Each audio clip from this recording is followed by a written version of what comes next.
L'intelligence artificielle diffère de toutes les autres ruptures technologiques pour plusieurs raisons. La première, c'est l'amplitude d'impact que ça va avoir sur tous les compartiments de l'économie. On estime aujourd'hui qu'à horizon 5 à 7 ans, il n'y a pas un seul type de métier de col blanc qui ne serait pas fortement exposé à l'intelligence artificielle.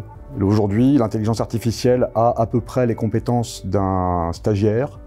Demain, c'est-à-dire dans 6 mois, elle aura la compétence d'un étudiant post-doc. D'ici 2 ans, elle aura la compétence d'à peu près n'importe quel manager en entreprise et la capacité à décider, à raisonner, à avoir de l'esprit critique. Tous les métiers dans tous les secteurs vont être profondément impactés et exposés à cette disruption. La deuxième raison pour laquelle ça diffère, c'est que pour la première fois, on a une technologie qui est immédiatement devenue grand public et accessible par tout le monde. ChatGPT, il y a 18 mois, a fait la preuve avec une simple interface utilisateur que l'intelligence artificielle générative pouvait être utilisée par n'importe qui, un étudiant qui fait ses devoirs, un acheteur qui veut faire un RFP, pour l'aider dans son travail. Cette immédiateté d'accès par tout le monde à des technologies hyper avancées a créé une véritable accélération, et cette accélération diffère beaucoup de toutes les vagues précédentes, qui étaient les vagues qui étaient assez lentes comparées à celle-ci. La troisième chose justement qui diffère beaucoup, ça va être la vitesse d'adoption. La transformation digitale par laquelle sont passées toutes les entreprises ces 25 dernières années a justement duré 25 ans. La transformation IA, avec une amplitude supérieure, aura sans doute en fait une vitesse de transition de l'ordre de 5 à 7 ans. Donc on va voir en 5 à 7 ans se faire des transformations beaucoup plus considérables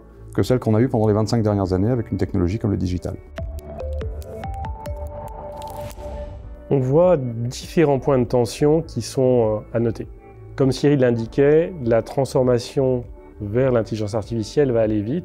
L'ensemble des dirigeants d'entreprise, des membres des comités exécutifs, des managers ont dans leur sujet de préoccupation le déploiement de stratégies d'intelligence artificielle. Entre 50 et 70% des chefs d'entreprise déclarent vouloir y aller et y aller vite. Cependant, lorsqu'on regarde la réalité des choses, le déploiement de l'intelligence artificielle à ce stade balbutie. Moins de 9% des entreprises ont déployé des proof of concept et moins de 2% ont déployé des minimum viable products qui peuvent être mis réellement en production avec des effets pérennes. Au regard de ça, Cyril l'indiquait, l'adoption est déjà là. L'adoption par le grand public et donc l'adoption par les salariés, les collaborateurs des entreprises est déjà là. Et ces salariés et ces collaborateurs, aujourd'hui, utilisent GPT de manière autorisée ou non, mais l'utilisent sans un cadre défini par l'entreprise. Et donc l'absence de définition de cadre est un premier sujet. Et la deuxième élément à prendre en compte au niveau des collaborateurs, c'est que tous n'ont pas envie d'être formés, c'est assez intuitif. Et donc, ils pensent pouvoir y aller assez vite, prompter assez vite. Et donc, le sondage récent remarqué par Sociable est un sondage qui montre que 63% des collaborateurs ne souhaitent pas avoir une formation par leur entreprise. Ça, c'est la première famille de sujets, cette tension entreprise-collaborateur. La deuxième famille de sujets, c'est ce que j'appelle les mirages. Il y a 3 natures de mirages et j'ai déjà évoqué le premier. Proof of concept versus MVP. Faire un POC en quelques heures pour démontrer l'intelligence artificielle est facile. C'est très simple, mais ce n'est pas réplicable. Et donc, il est très important de raisonner minimum viable product pour pouvoir industrialiser et déployer. Le deuxième mirage est le mirage des bénéfices. On entend parler fréquemment de chiffres de 40 ou 50% de bénéfices.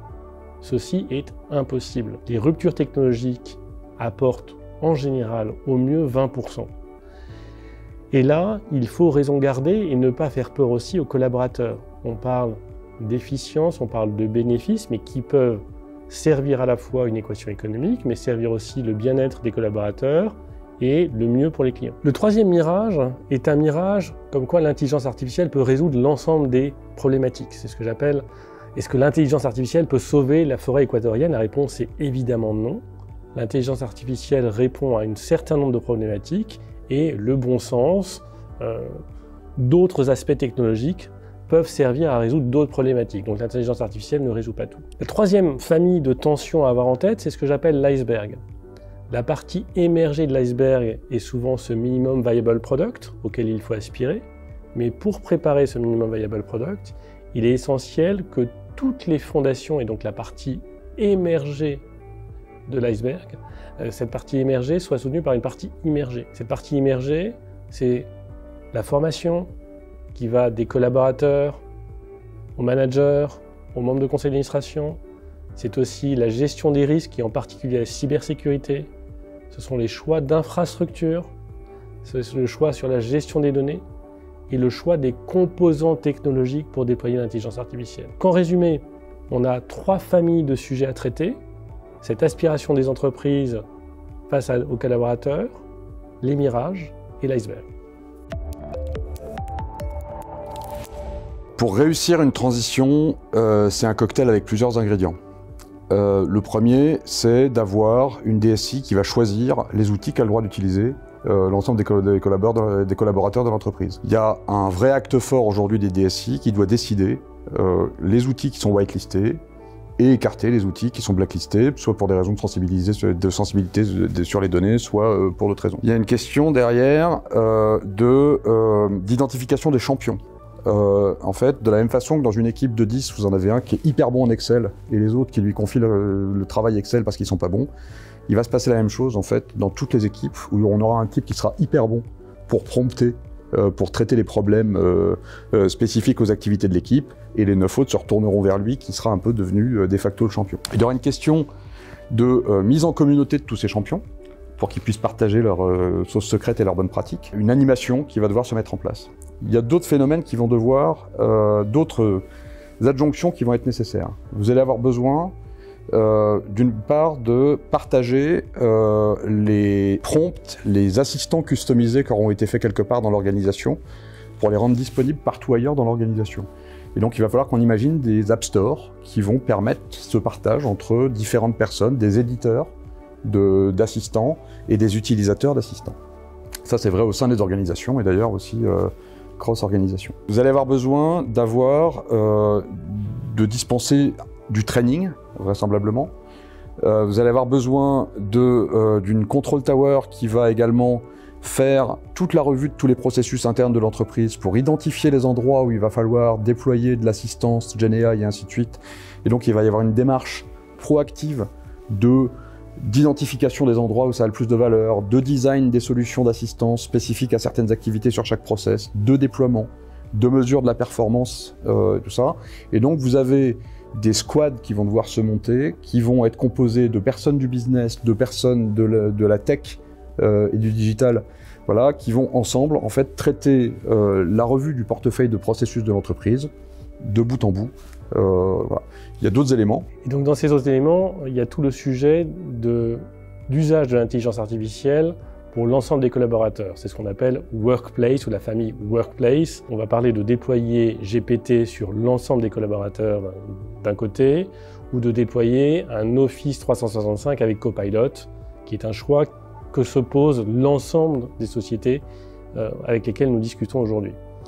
Ce choix, il amène encore plus la nécessité de former et de créer les tribus et les squads que Cyril citait, de s'assurer de la formation sur ce qui est autorisé, ce qui ne l'est pas, et de partager les bonnes pratiques et aussi les mauvaises pratiques qui doivent être prescrites. Ce choix d'Office 365 et de déploiement sur l'ensemble des collaborateurs va rapprocher des outils d'intranet ou des outils de workplace ou de communication interne qui vont devenir extrêmement centraux pour déployer les bonnes pratiques, aider les squads à savoir ce qui est autorisé et pas autorisé.